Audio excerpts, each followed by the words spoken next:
Asante Kikeke. Hili jambo bahati mbaya linapotoshwa sana na watu ambao wameliibua.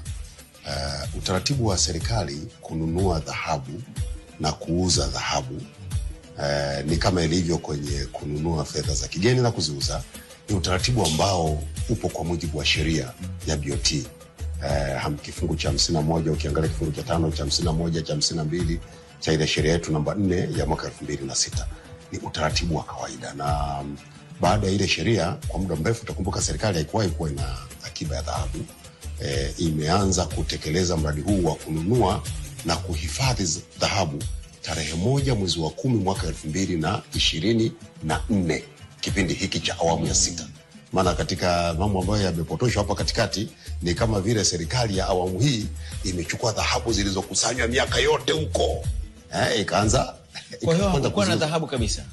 Kabla yake hatukuwa na akiba ya dhahabu. Kwa hiyo tarehe 1 mwezi wa 10 mwaka 2024 ndio rasmi tulianza kuhifadhi dhahabu. Na nikwambie Kikeke, benki kuu yetu kwa taarifa za mpaka juzi tarehe 30 juzi tarehe 1 tulikuwa tumehifadhi kiasi cha tani 18.9. Tarehe 1 ya mwezi huu wa kwanza. Tarehe 1 ya mwezi huu wa kwanza tulikuwa tuna tani 18.9. Siku kadhaa zilizopita, mwezi wa 12 tuseme, mwezi wa 12 ule tulikuwa kama na tani 17.5 hivi. Basically dhahabu imeongezeka.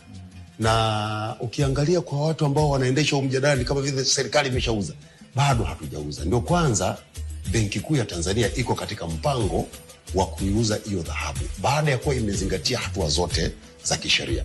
Kama nilivyokuambia, ununuzi na uuzaji wa dhahabu unadhibitiwa kwa mujibu wa sheria. Kwa hiyo ziko hesabu za kitaalamu, BOT ndio wanaosimamia uchumi wetu. Kwa hiyo wanakokotoa uwiano kati ya dhahabu inayonunuliwa na akiba ya fedha za kigeni tulizonazo, hizo dola za Marekani, pound, euro. Ukomo ule ukifika ni lazima iuzwe, kwa sababu wakiendelea kubaki nayo itakuwa hasara. Yaani nitakupa mfano mmoja. Hii dhahabu ambayo Benki Kuu leo inapanga kuiuza ni dhahabu ambayo mwaka 2024 ilipokuwa inanunuliwa, wakia moja ilikuwa inanunuliwa dola 2400. Sasa hivi bei ya dhahabu imepanda, imeshafika zaidi ya dola 5000. Tena 5000 nadhani 5500.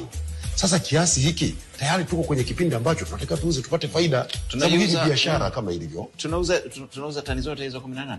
Hapana, inauzwa kwa kiwango, na utaratibu ni kwamba matangazo yanatolewa. Benki Kuu imesajili taasisi ambazo zinafanya nayo biashara, iwe mambo ya dhahabu, iwe ni hati fungani, fedha za kigeni. Ziko taasisi ambazo zimesajiliwa kwenye mfumo wa kielektroniki wa Benki Kuu. Kwa hiyo mchakato huu utakapokamilika itatangazwa pale. Taasisi hizi ni za kimataifa. Sasa mtu mwingine akisema za kimataifa nadhani ni za nje ya nchi tu. Inaweza kuwa ni taasisi ya kimataifa lakini iko Tanzania. Muhimu ni kwamba mtu awe na vigezo, awe na fedha za kutosha.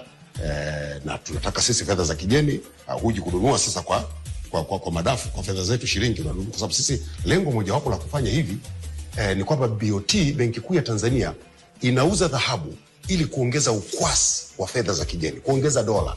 Sasa litakuja swali hapo, kwa nini mnatafuta ukwasi? Kwa sababu unajua kwenye kusimamia uchumi ni lazima kiwango fulani cha fedha za kigeni kiwepo, kuhakikishia watu wetu wanaoagiza bidhaa kutoka nje ya nchi wanaagiza bidhaa zinakuja ndani ya nchi, kudhibiti ushukaji wa thamani ya shilingi yetu, lakini pia kulinda mfumuko wa bei. Sasa nitakupa mfano. Kipindi kama hiki, kwa mfano, hiki ni kipindi ambacho ni low season kwenye utalii, ni kipindi ambacho mapato ya utalii yanashuka. Ni kipindi ambacho wenzetu wanaochimba madini, mvua zinanyesha sehemu nyingi ya nchi.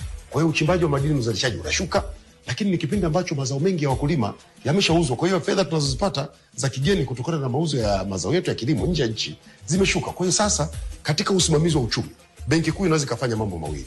Kwa sababu sasa tuna akiba ya dhahabu, inaweza kuuza dhahabu ikaingiza fedha za kigeni zikaingia kwenye uchumi, na inaweza ikatumia akiba yake ya dola ama fedha zingine za kigeni tulizonazo kuwauzia wafanyabiashara wetu wa ndani ili waweze kuagiza bidhaa nje zije nchini. Wasipofanya hivyo